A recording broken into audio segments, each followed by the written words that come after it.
আগামী সপ্তাহে যুদ্ধবিরতি হয়ে যাবে বলে মন্তব্য করেছিলেন আমেরিকার প্রেসিডেন্ট ডোনাল্ড ট্রাম্প। আর তারই মধ্যে ফের হামলা চালিয়ে ইসরায়েল জানিয়ে দিল যুদ্ধ থামানোর কোনো পরিকল্পনা তাদের নেই। গাজায় নতুন করে হামলা চালিয়েছে ইসরায়েল। এই হামলায় কমপক্ষে 81 জনের মৃত্যু হয়েছে বলে জানিয়েছেন গাজার ফিলিস্তিনি জিহাদি পরিচালিত স্বাস্থ্য মন্ত্রক। জানা গিয়েছে 81 জনের মৃত্যুর পাশাপাশি আহত হয়েছে কমপক্ষে 400 জন। আল সিফা হাসপাতালের কর্মী এবং প্রত্যক্ষদর্শীরা সংবাদ সংস্থাগুলিকে জানিয়েছেন যে গাজা শহরের একটি স্টেডিয়ামের কাছে এই হামলায় কমপক্ষে 11 জনের মৃত্যু হয়েছে। স্টেডিয়ামটি তাঁবুতে বসবাসকারী বাস্তুচ্যুত মানুষদের থাকার জন্য ব্যবহার করা হচ্ছিল। ইসরায়েলি সেনাবাহিনী জানিয়েছে যে একজন সন্দেহভাজন ব্যক্তি, যিনি তাদের বাহিনীর জন্য আতঙ্কের কারণ ছিলেন, তিনি ছাড়া এই হামলার ফলে হতাহতের বিষয়ে তারা অবগত নয়।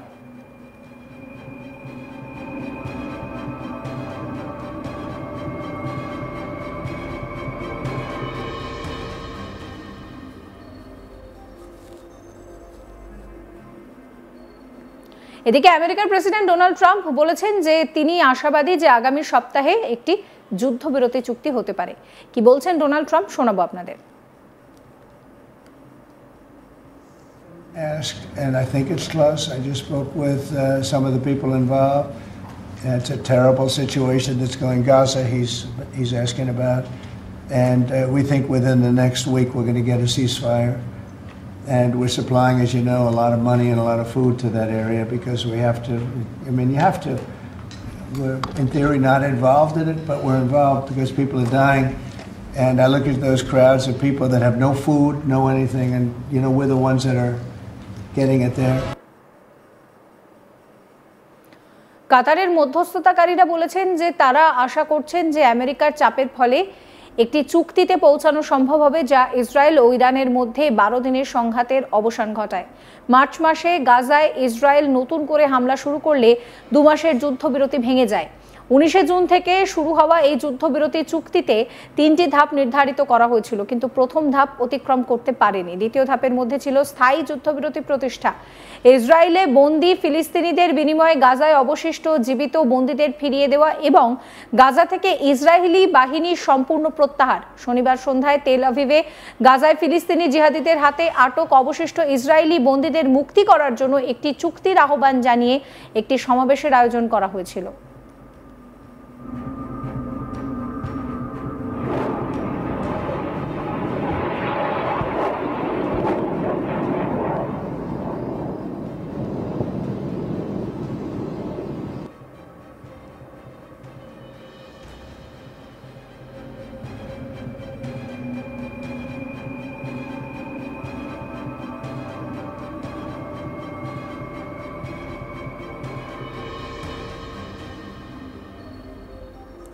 আয়োজকরা বলছেন যে যুদ্ধ বন্ধ করে এক পর্যায়ে সবাইকে বাড়িতে ফিরিয়ে আনার সময় এসেছে।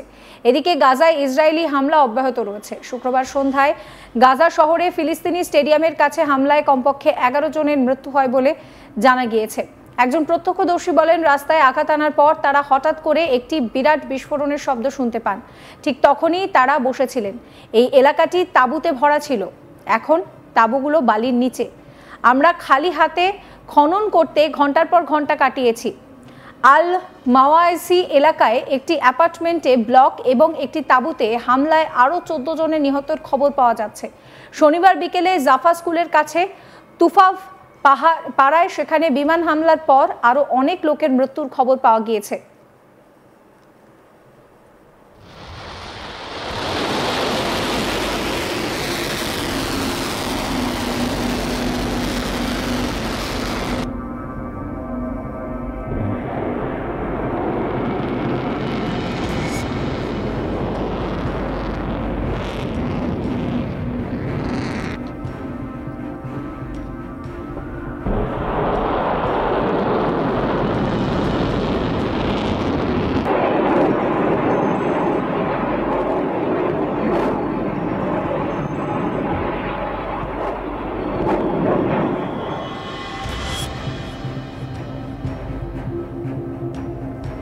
ফিলিস্তিনি স্বাস্থ্য মন্ত্রণালয়ের তরফে জানানো হয়েছে যে এই হামলায় কমপক্ষে 8 জনের মৃত্যু হয়েছে।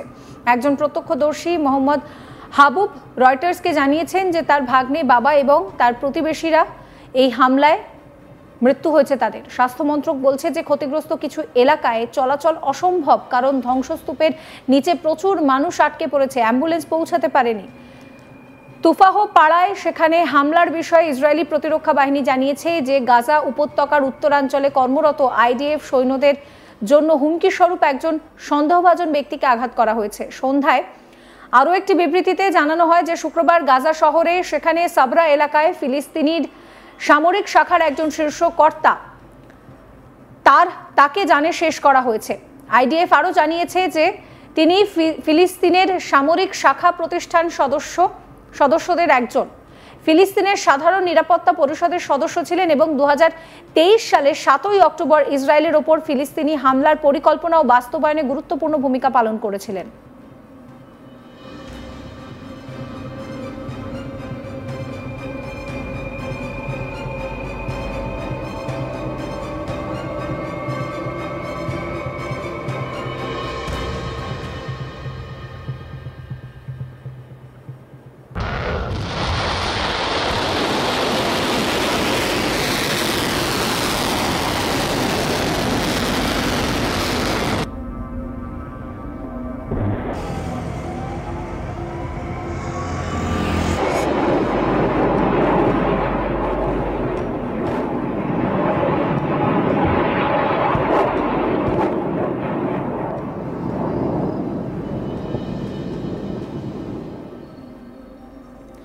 ইসরায়েলি সেনাবাহিনী এই হামলার জবাবে গাজায় বোমাবর্ষণ শুরু করে, যেখানে প্রায় 1200 জনের মৃত্যু হয় এবং 251 জনকে বন্দী করা হয়। ফিলিস্তিনি পরিচালিত স্বাস্থ্য মন্ত্রকের তথ্য অনুসারে তখন থেকে গাজায় প্রায় 56,000-এরও বেশি মানুষের মৃত্যু হয়েছে।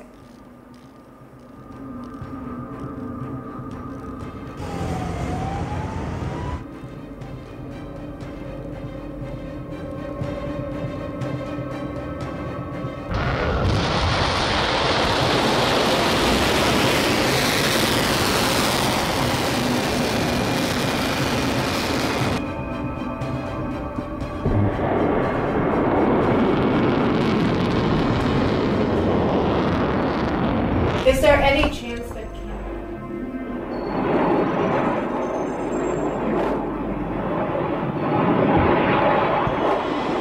আগামী সপ্তাহে যুদ্ধবিরতি হয়ে যাবে বলে মন্তব্য করেছিলেন আমেরিকার প্রেসিডেন্ট ডোনাল্ড ট্রাম্প। আর তারই মধ্যে ফের হামলা চালিয়ে ইসরায়েল জানিয়ে দিল যুদ্ধ থামানোর তাদের কোনো পরিকল্পনা আপাতত নেই। গাজায় নতুন করে হামলা চালিয়েছে ইসরায়েল। এই হামলায় কমপক্ষে 81 জনের মৃত্যু হয়েছে বলে জানা যাচ্ছে। জানা গিয়েছে 81 জনের মৃত্যুর পাশাপাশি আহত হয়েছেন কমপক্ষে 400 জন।